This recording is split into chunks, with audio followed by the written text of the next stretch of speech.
Buenas noches y como ustedes saben, esta es nuestra reunión de la central del glutatión. Aquí hablaremos de varios detalles de cómo funciona el glutatión en varias situaciones dentro del cuerpo humano y esto siempre lo hacemos con nuestro gran amigo y nuestro ilustre líder médico, el doctor Gottman. La mayoría de nosotros conocemos al doctor Gottman muy bien.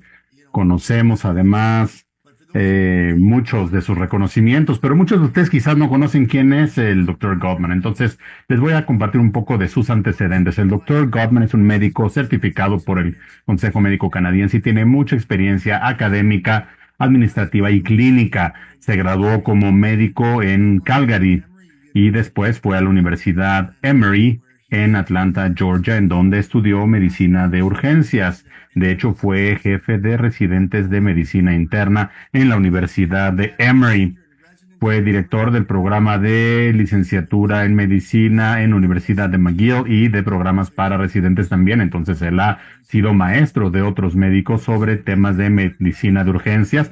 Ha fungido como miembro de la Asociación Médica de Canadá y muchas asociaciones académicas. Ha capacitado a miles, literalmente a miles de médicos y estudiantes de medicina en su carrera y en lo que se refiere al glutatión y la salud y la enfermedad. Su experticia lo ha llevado a dedicar un cuarto de siglo a dar clases sobre este tema. Ha aparecido mucho en radio, televisión y en el internet y es el autor de un bestseller sobre glutatión y es reconocido como la publicación piedra angular y el libro de referencia en la investigación científica de esta sustancia tan notable. El doctor Gottman es muy conocido en el mundo y él es responsable de educar a muchas personas sobre el papel tan crucial que tiene el glutatión en la salud. Entonces, es un honor tenerlo hoy en esta llamada, normalmente en el segundo mes de cada jueves de cada mes, en este caso es el tercero, pero bueno, bienvenido, bienvenido. Bueno, no estamos en el segundo, porque tercera era una grabación. Bueno, muchas gracias por tu presentación. Y todos vamos envejeciendo, ¿verdad? Sí que tiene para nosotros hoy, doctor, nos emociona mucho escuchar lo que trae para hoy, esta noche. Bueno, hoy vamos a hablar de un tema que será de gran interés para ustedes. Quiero tomarme un momento para compartir mi pantalla. Regálenme un segundo.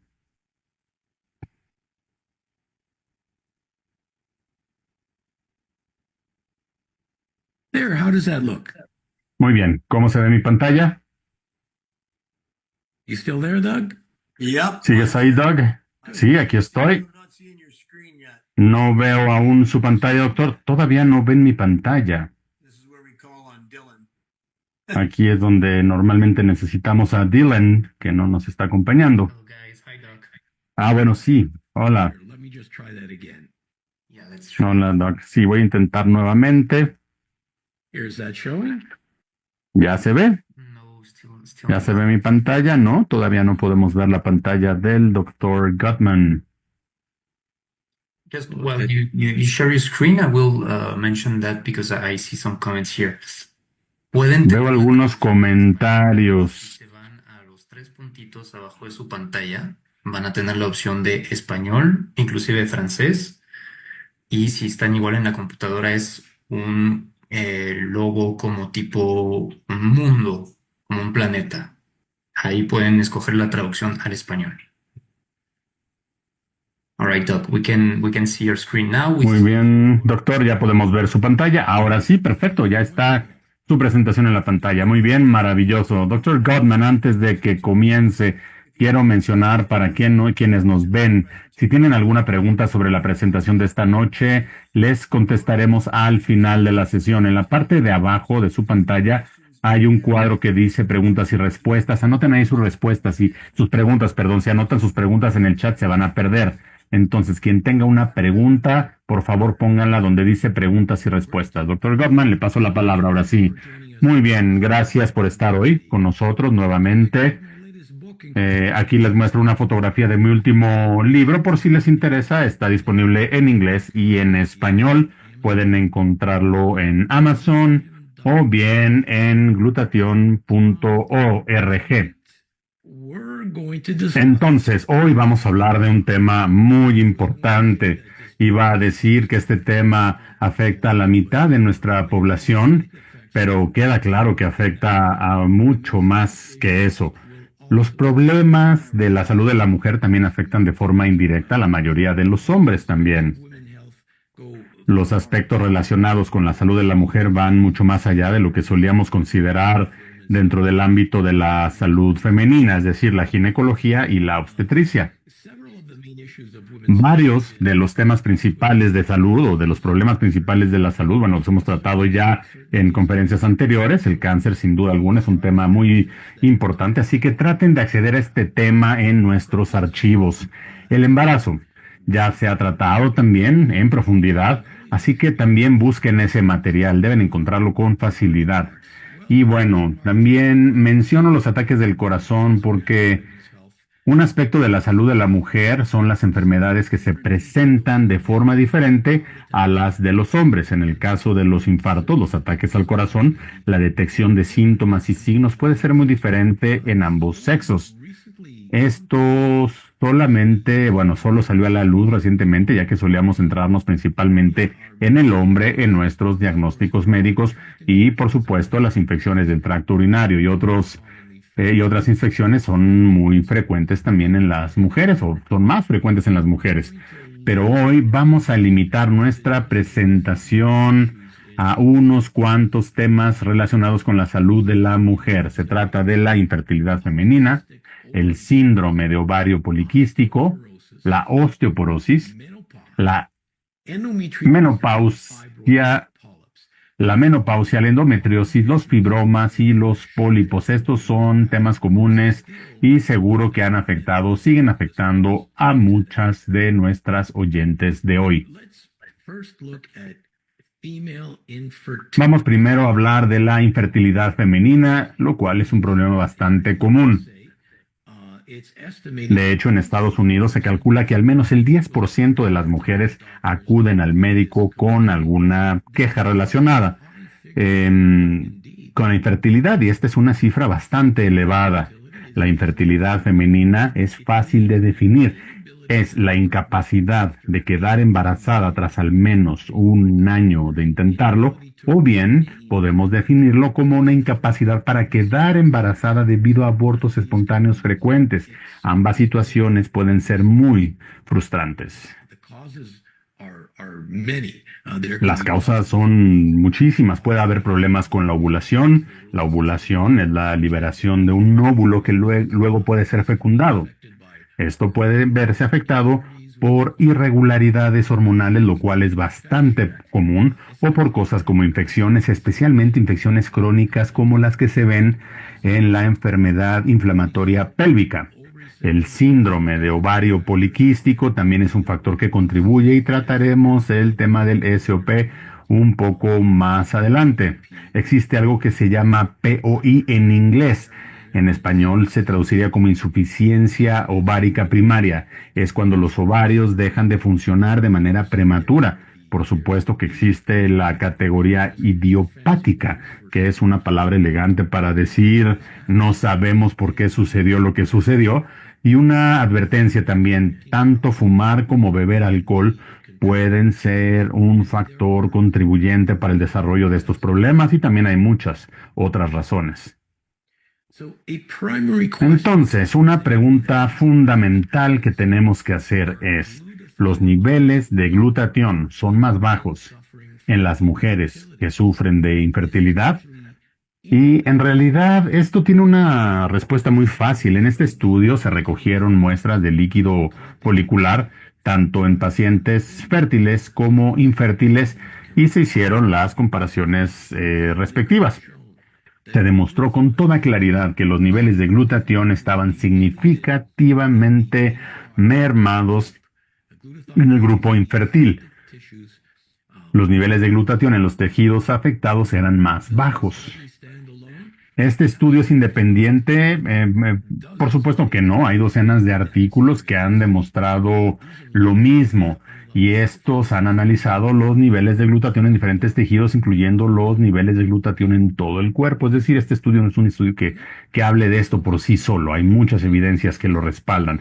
Otra cosa que es interesante, otra pregunta es, ¿se correlacionan las anomalías genéticas del glutatión con la infertilidad femenina? Hoy en día es cada vez más fácil hacer pruebas genéticas de glutatión y permítanme repetir que es fácil encontrar muchísimos artículos que demuestran que los genes de glutatión anormales conducen a la infertilidad relativa.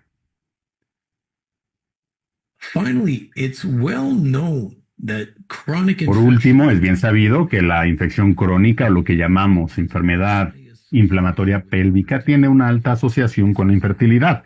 Se trata de un problema demasiado frecuente que representa una porción significativa de las pacientes con infertilidad femenina.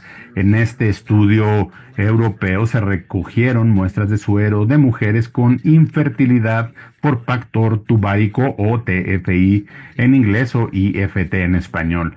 De aquellas con abortos espontáneos múltiples y mujeres fértiles se analizaron para detectar anticuerpos contra la clamidia, así como antioxidantes, incluyendo el glutatión, y tal y como se sospechaba, encontraron una fuerte correlación entre la infección crónica por clamidia y los niveles reducidos de glutatión en el grupo infértil.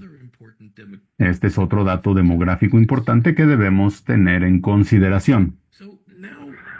Ahora, hablemos del síndrome de ovario poliquístico o SOP, en inglés PCO como está en la pantalla. Este es un problema también bastante común que muchos de ustedes que escuchan esta noche ya lo tienen, pero aún no han sido diagnosticadas. Las mujeres suelen tener dos ovarios, como se muestra en la pantalla. Cada uno de los ovarios tiene el tamaño aproximado de una pelota de ping pong. Estos órganos reproductores producen óvulos, una especie de huevos. Son óvulos que se liberan en el útero cada mes, listos para ser fecundados. Las pacientes con síndrome de ovario poliquístico desarrollan quistes en los ovarios, de ahí el nombre.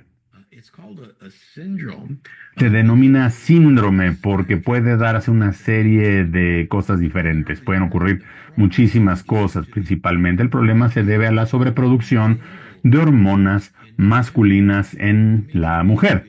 El principal problema son las irregularidades menstruales y, por supuesto, la infertilidad.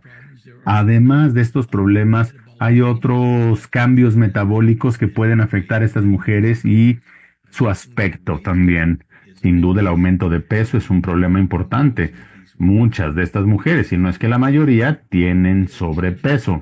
Hay cambios debidos directamente al aumento de los andrógenos, o bien lo que conocemos como hormonas masculinas. A estas mujeres a menudo les crece vello en lugares que normalmente solo se ven en los hombres. No son raros el pecho velludo o el bigote. También es frecuente el acné, así como el adelgazamiento del cabello.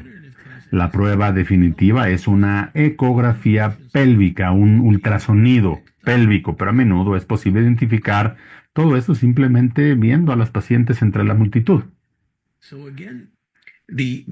Entonces, las hormonas masculinas provocan cambios que llevan a las mujeres a adoptar características masculinas como la vellosidad y el acné, pero existe también el problema del exceso de producción de insulina, lo cual conduce al aumento de peso e incluso a la diabetes. Pronto veremos por qué esto es importante. Volviendo a la pregunta básica, ¿estas pacientes sufren de bajos niveles de glutatión?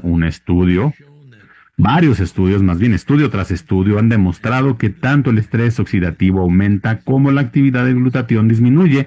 Esto es indiscutible y queda muy, muy claro. No solo se ha demostrado claramente la deficiencia del glutatión, sino que se ha comprobado que los niveles de glutatión se correlacionan con la gravedad de la enfermedad.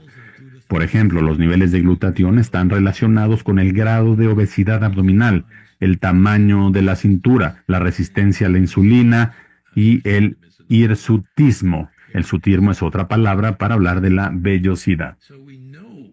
Entonces, sabemos que los niveles de glutatión son bajos en los casos de pacientes con síndrome de ovario poliquístico, pero la pregunta importante que queda pendiente por contestar es si puede el aumento de glutatión realmente ayudar a este problema. Pues ahora veamos algunos estudios al respecto.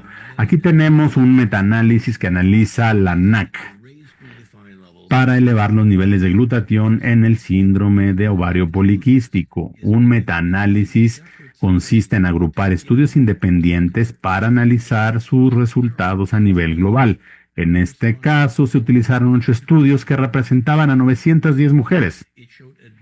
Este estudio mostró una ventaja definitiva en la mejora de las tasas de embarazo, así como la ovulación en el síndrome de ovario poliquístico a través del aumento del glutatión. Esto es algo bastante prometedor.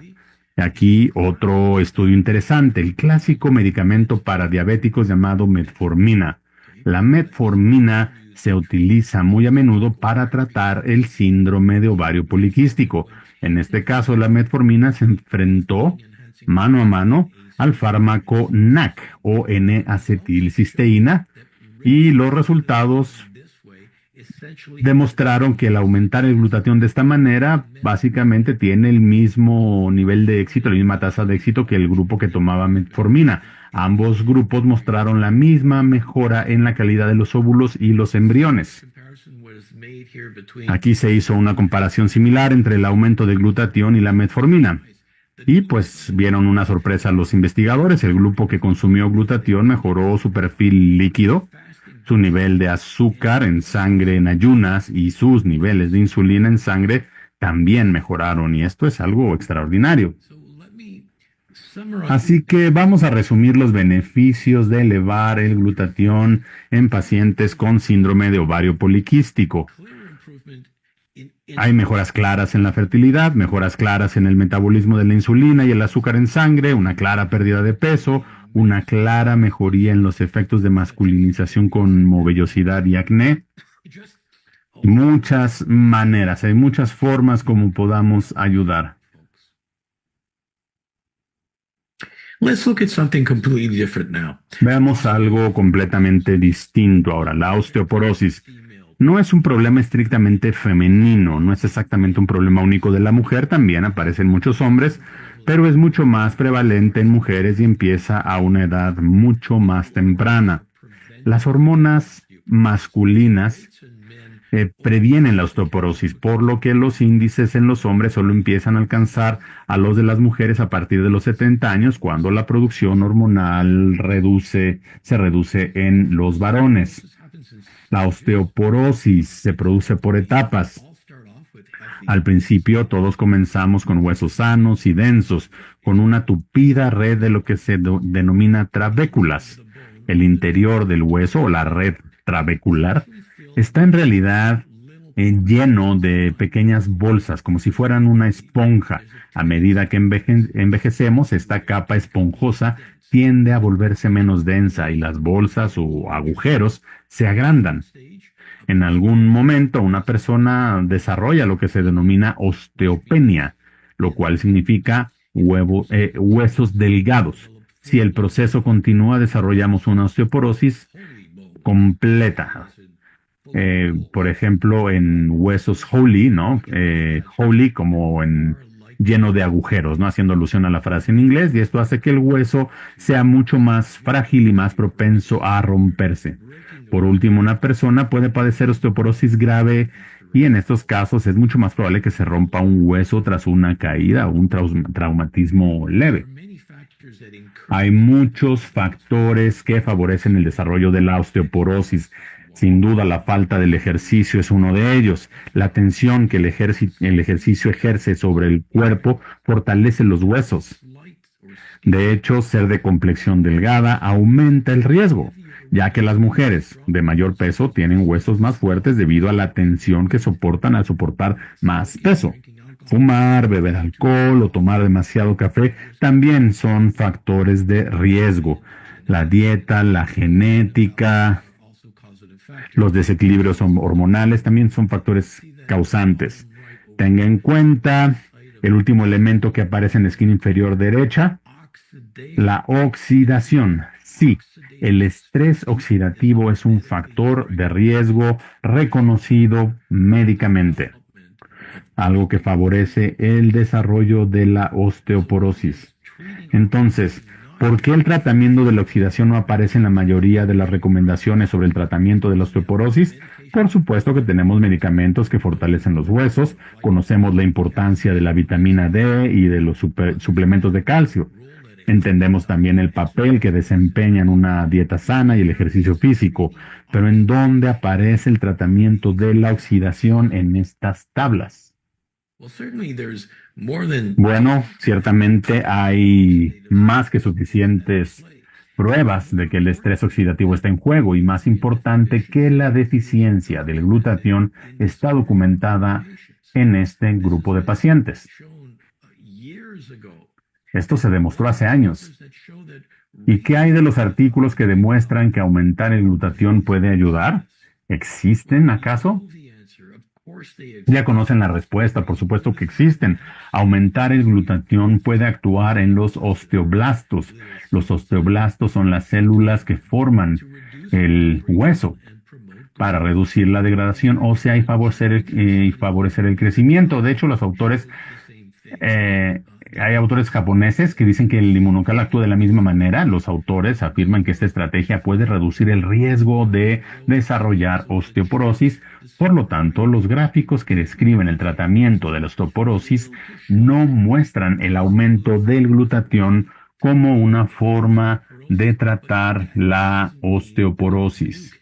Pero esto no significa que usted no pueda hacerlo. Y aquí hay algo que es exclusivo de las mujeres, la menopausia.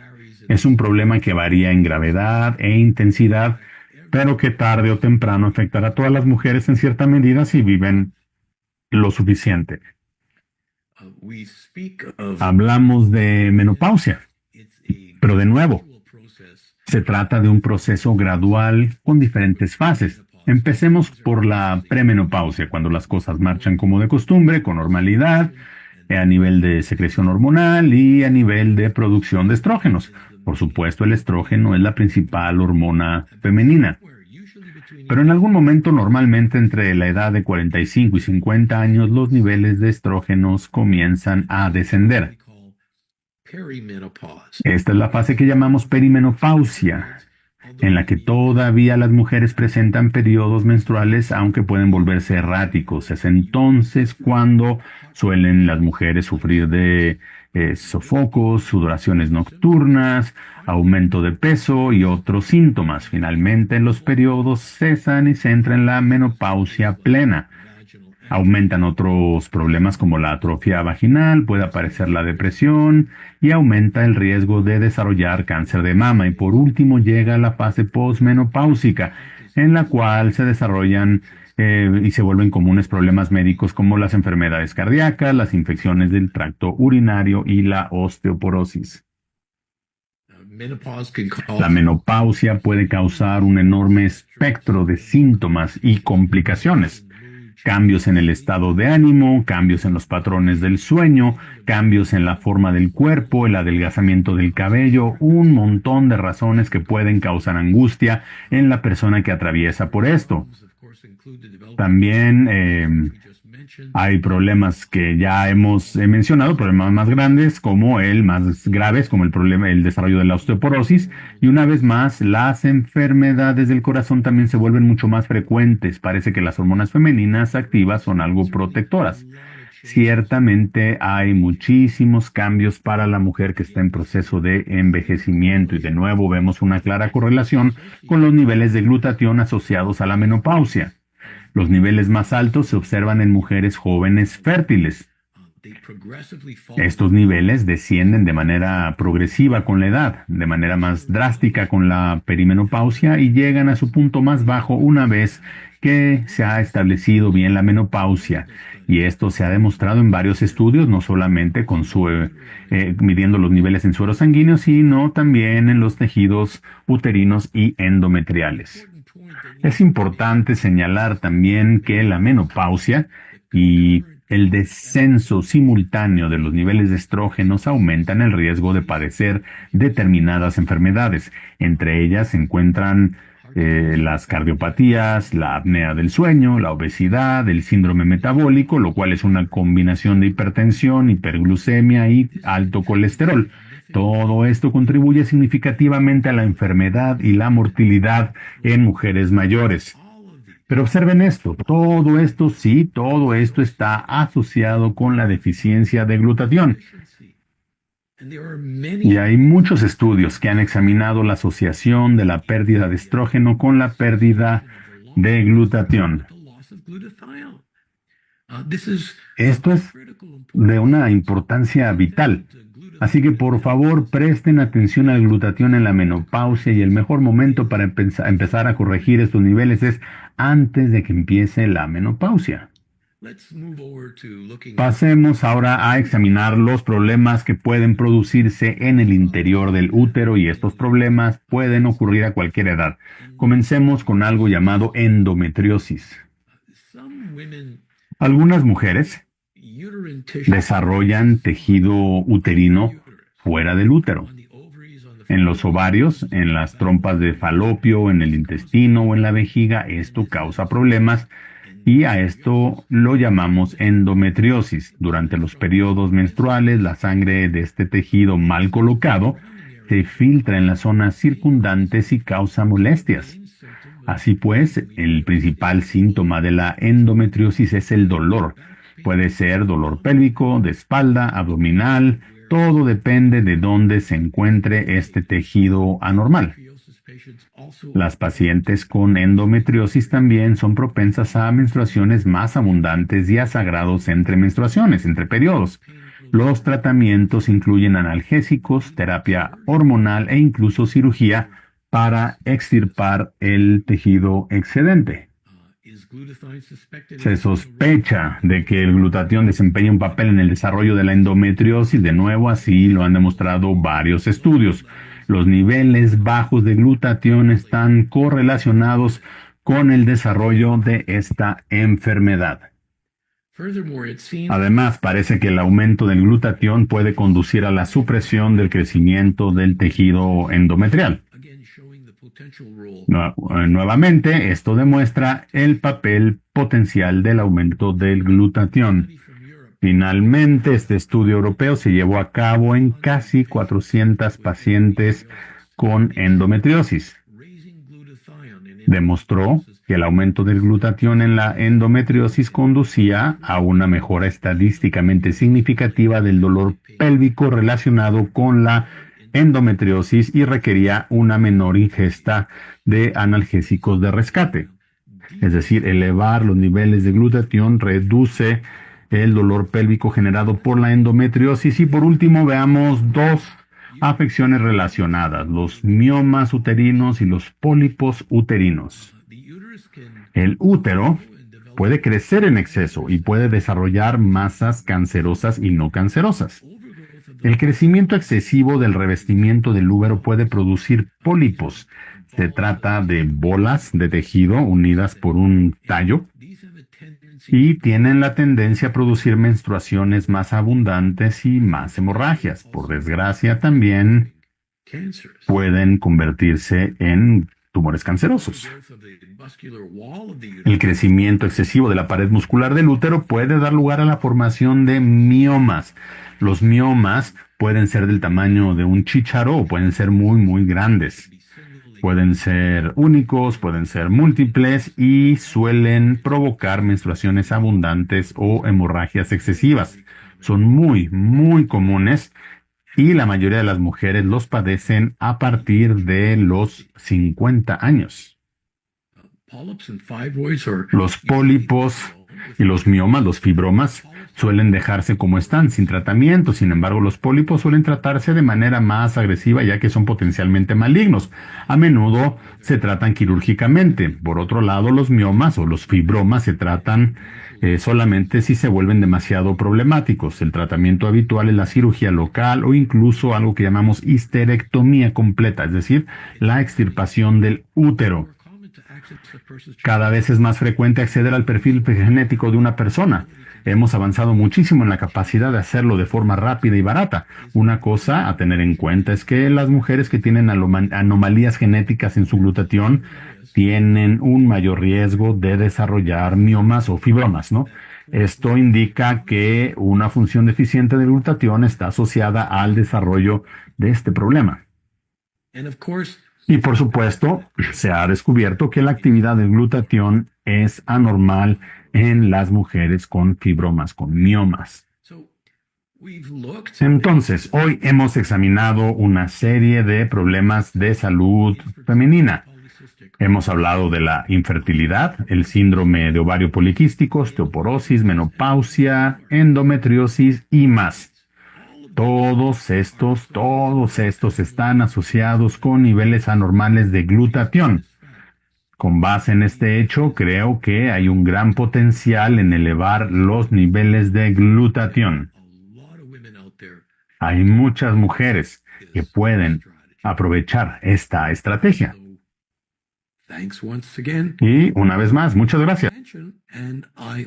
Gracias por su atención y espero que hayan aprendido cosas importantes esta noche. Muy bien, doctor Gottman, seguramente todo el mundo tiene preguntas. Muchas gracias, ha sido muy informativa su sesión, su charla. Tenemos un par de preguntas. Una de Débora de West Virginia nos pregunta, ¿podría explicar qué es el estrés oxidativo?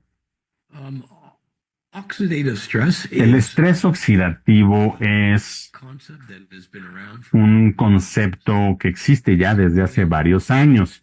Se refiere a cuando hay demasiada oxidación en el cuerpo. Normalmente necesitamos oxidación. Hay una cierta cantidad de oxidación que es necesaria para muchas de nuestras funciones metabólicas, para muchas de nuestras funciones inmunológicas también. No obstante, cuando el estrés oxidativo se acumula en exceso, rompe el equilibrio y empezamos a perder las defensas, los antioxidantes, y entonces empezamos a consumir nuestros niveles de glutatión. El estrés oxidativo es cuando hay demasiada oxidación, lo cual consume los antioxidantes y el glutatión que tenemos en el cuerpo. Y muchas personas incluso usan el estrés oxidativo como una medida indirecta de los niveles de glutatión, porque después de todo el glutatión es la principal defensa que tenemos en contra del estrés oxidativo. Ahora, si quieren aprender más acerca del estrés oxidativo, les invito a observar o a ver algunos de mis videos que tratan sobre el estrés oxidativo, el glutatión y el estrés oxidativo, y esto lo pueden encontrar en mi canal de YouTube, /invertida, Dr. Jimmy Gottman. ¿Lo dije bien, Dylan? Creo que sí. De hecho, sí, pondré la liga. Voy a poner la liga en el chat. Alguien hizo una pregunta sobre el diabetes, entonces puse la liga del video sobre diabetes en el chat. Hagan clic en esta liga y podrán ver ahí el canal de YouTube del Dr. Gottman. Gracias, Dylan. Dylan, tenemos una pregunta más que está en español, está en el cuadro de preguntas y respuestas, pero mientras tanto quiero hacer esta pregunta, me parece importante, doctor Gottman. En varios de estos estudios vimos que se menciona la NAC, N-acetilcisteína, se refiere como un precursor del glutatión. Sabemos que hay varias maneras de fomentar la producción de glutatión, por eso es que se usa el inmunocal. ¿Podría usted hacer la distinción, hablar de la diferencia entre elevar niveles de glutatión y elevar los niveles de NAC, de N-acetilcisteína? Muy buen punto, Doc. La mayoría de la investigación que existe sobre cómo elevar los niveles de glutatión se ha hecho utilizando un fármaco que se llama NAC, N-acetilcisteína. Literalmente existen miles de estudios que hacen este tipo de análisis, pero hay diferencias principales entre el uso de un fármaco como la N-acetilcisteína y el uso del inmunocal.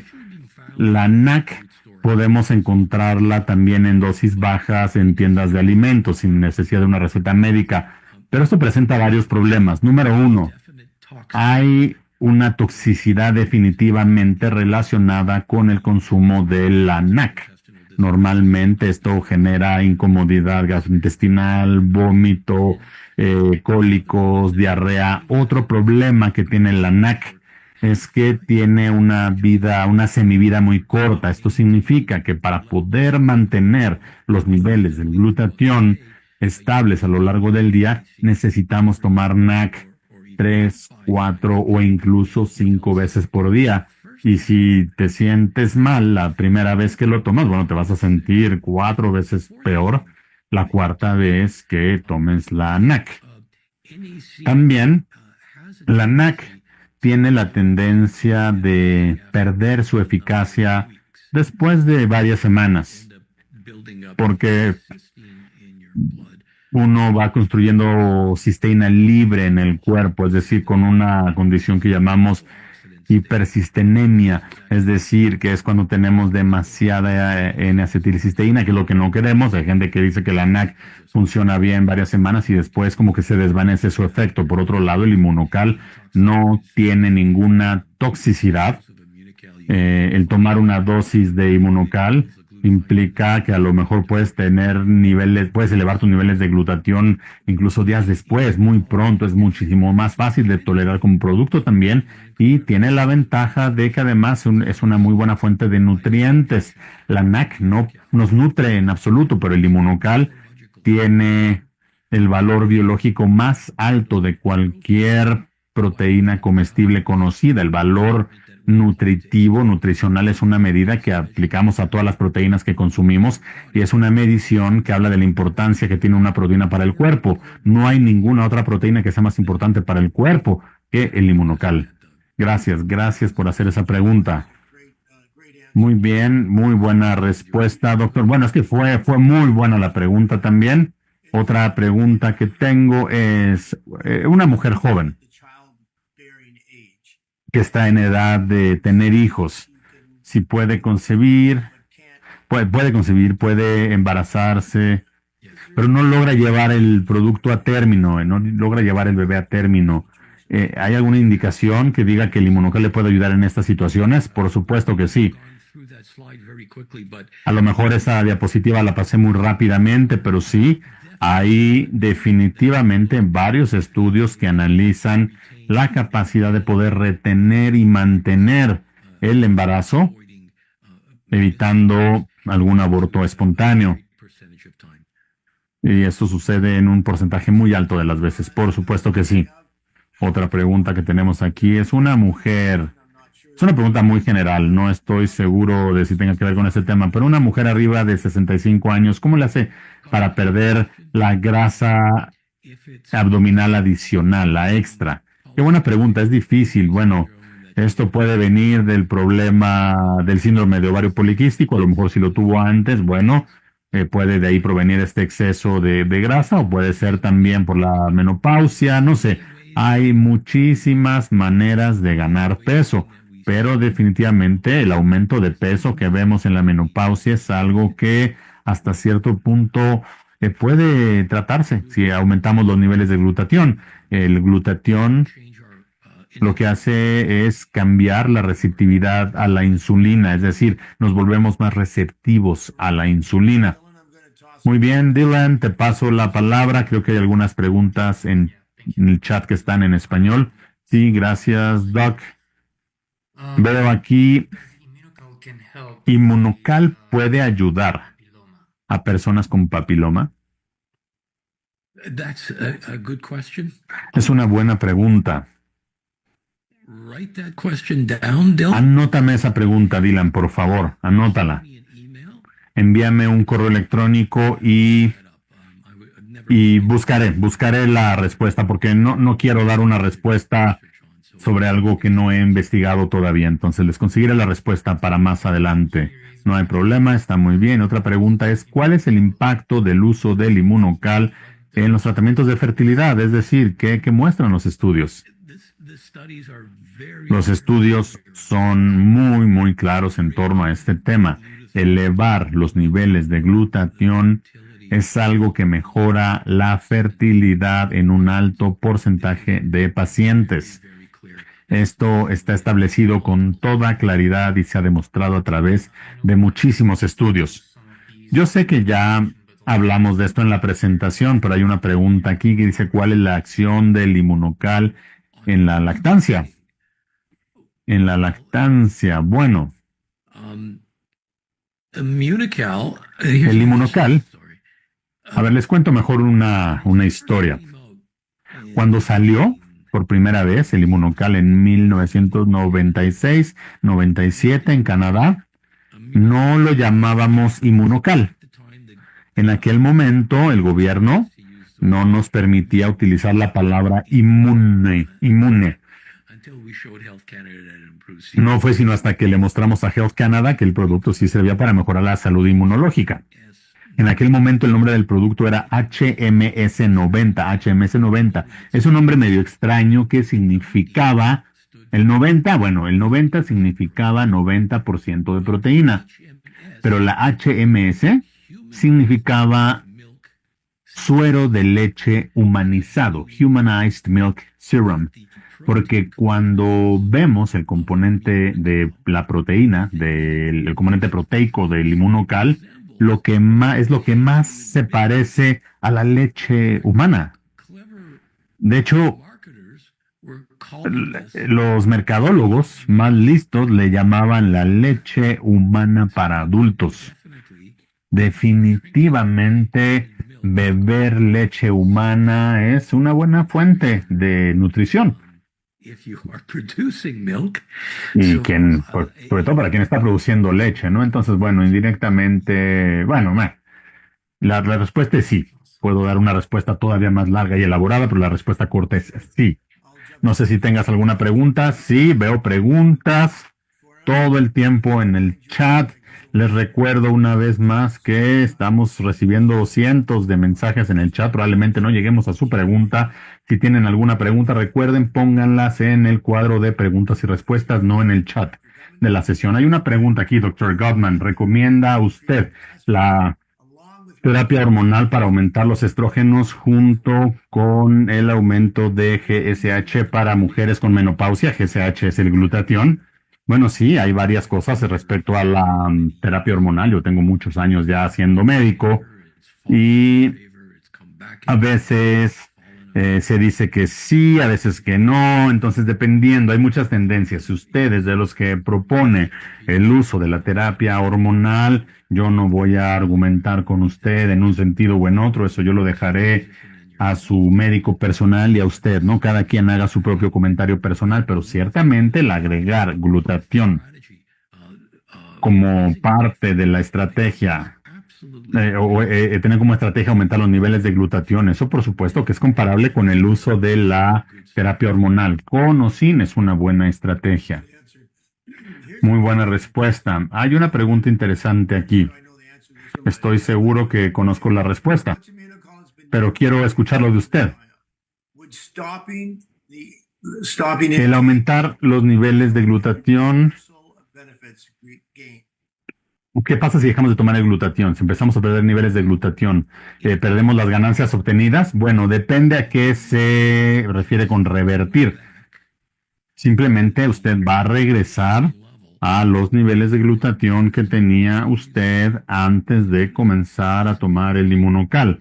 No se trata de que usted vaya a tener una caída mayor o que vaya a deprimirse o agotarse más el glutatión más allá de lo que usted, por debajo de lo que tenía usted cuando empezó. Y digamos que esos son sus niveles de glutatión de línea base, de referencia. No hay un mecanismo de retroalimentación que haga que después de terminar o de dejar de utilizar el producto, usted vaya a tener una baja en sus niveles de glutatión. No sé, ¿te refieres a eso?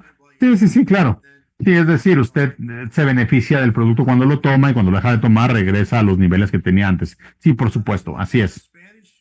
Hay muchas preguntas en español, Dylan. De hecho, hay una pregunta también en francés. Espero que tenga algo que ver con el tema de esta noche. Si alguien tiene nodos linfáticos, linfoma folicular Si está regresando este problema, ¿cuál sería la dosis más efectiva? ¿Y qué producto inmunocal sería mejor tomar, el platino o el regular? Bueno, esa es una pregunta relacionada con cáncer, tiene que ver con el linfoma de Hodgkins. Y nuevamente le pediría que viera nuestra clase sobre cáncer. La mayor parte de las personas recomendarían entre 3 y 4 sobres de inmunocal por día. Esa sería la recomendación general en situaciones similares y probablemente una mezcla entre inmunocal regular y platino. Okay, and about ovary cancer, Y para cáncer ovárico, same thing. lo mismo, lo mismo. You see, because yeah, you're right, Doc. There is a lot of Y tiene razón, doctor, hay muchísimas preguntas en el chat. Estaba pidiéndoles que anoten sus preguntas en donde dice preguntas y respuestas, pero las siguen poniendo en el chat. Doctor Gottman, tengo otra, es una buena pregunta. Si aumentamos los niveles de glutatión, ¿podemos mejorar una condición si una persona ya tiene osteoporosis? ¿Podría explicarnos de qué manera esto ayuda a la persona que ya tiene osteoporosis? Bueno, la clave es reducir el avance de la enfermedad. Eso es lo primero que debemos tratar de hacer. ¿Se puede revertir? Sí, en ciertas instancias, sí. Nuevamente les recuerdo que quizás esto pueda ser un poco técnico, pero se hizo un estudio en Japón que analizaron los efectos del inmunocal y ellos señalaron que el inmunocal estimula los osteoblastos. Es decir, estas son las células que crean el tejido óseo. Es decir, si tú tienes suficiente estimulación para construir tejido óseo, potencialmente podrías revertir el problema. Esta sería la situación óptima. Ojalá pudiera yo prometerles que así va a ser, pero esto depende de cada persona y de muchos otros factores. Pero el detenerlo, el hacerlo más lento o revertirlo, todas estas son posibilidades. Excelente respuesta, muy bien, solamente un recordatorio. Trataremos de contestar todas las preguntas que se puedan, pero estamos tratando de escoger las preguntas que tengan que ver con el tema de esta noche, que es el de la salud de la mujer. Contestemos un par de preguntas más. Muy bien, entonces, ¿cuál sería la dosis correcta para una mujer de 47 años que tiene ya una menopausia bastante pronunciada? Bueno, al menos 2 sobres al día, preferentemente 3. Hay personas que toman 4 si sus finanzas se lo permiten, pero por supuesto el aumentar producto a partir de ahí no quiere decir que vaya a tener mayor ganancia, entonces 2, 3 o 4, está bien. Dylan, ¿algo más? Oh, you're muted. You're muted, Dylan. Estás en silencio, está apagado tu micrófono, Dylan.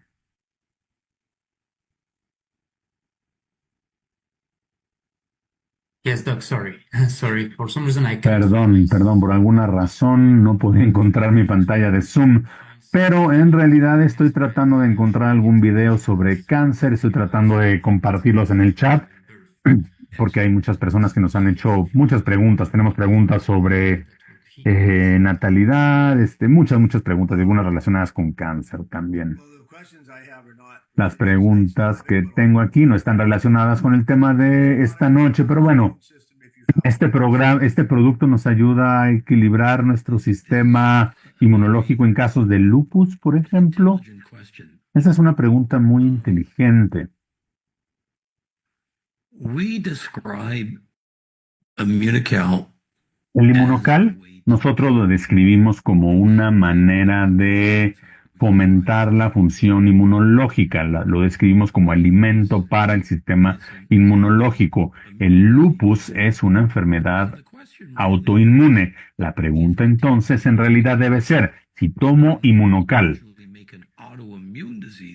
¿puede ser que evite el desarrollo o que se vuelva más severa una enfermedad autoinmune como el lupus? La pregunta es maravillosa y la respuesta es no, porque cuando hablamos de las enfermedades autoinmunológicas, no solamente se trata de que el sistema inmunológico ataca al propio cuerpo, normalmente hay un desequilibrio en alguna parte del sistema, puede ser la TH1, la TH2, o en el caso del lupus, hay una sobreactividad de linfocitos de células B y los linfocitos de las células T trabajan menos. Entonces, cuando entra el inmunológico al sistema, se vuelve a lograr el equilibrio, se reequilibran estas poblaciones de glóbulos blancos y rojos y entonces terminamos con menos inflamación, menos dolor y en general con un mejor resultado clínico. Entonces, en el caso del lupus, en el caso de la artritis reumatoide, tomar glutatión, mejorar el glutatión es una muy buena estrategia. Entonces se nos acabaron las preguntas, ¿verdad? Sobre la salud de la mujer. Entonces, ¿por qué no terminamos? Demos por terminada nuestra sesión. Si tuvieran alguna pregunta que les resulte interesante y que tenga que ver con el tema de esta noche, les pido que las apartemos, las tenemos en la sección de preguntas y respuestas y veré si Doug o si Dylan les pueden contactar por correo electrónico con la respuesta. Perdón, Doug, de hecho, bueno, voy a compartir mi dirección de correo electrónico en el chat si tuvieran alguna pregunta, si hubiera algo que quieran que yo le pase, alguna información que quieran que le pase al doctor Gottman, me lo hacen saber, por favor. Gracias y bueno. Esto aplica para las preguntas en español, francés e inglés. Quiero agradecer a nuestros intérpretes de esta noche, a Lucien al francés, Sergio al español. Gracias, Lucien. Gracias, Sergio. Y gracias a todas y todos por asistir a esta reunión. Fuimos casi 300 personas. Gracias por estar con nosotros y un agradecimiento especial al doctor Gottman. Gracias por tomarse el tiempo de educarnos sobre este tema tan sorprendente y cómo funciona este producto en el cuerpo humano al aumentar los niveles de glutatión. Recuerden, la central del glutatión ocurre una vez al mes, normalmente el segundo jueves de cada mes. Esperamos verlos el próximo mes. Pasen buena noche y nos vemos muy pronto. Gracias.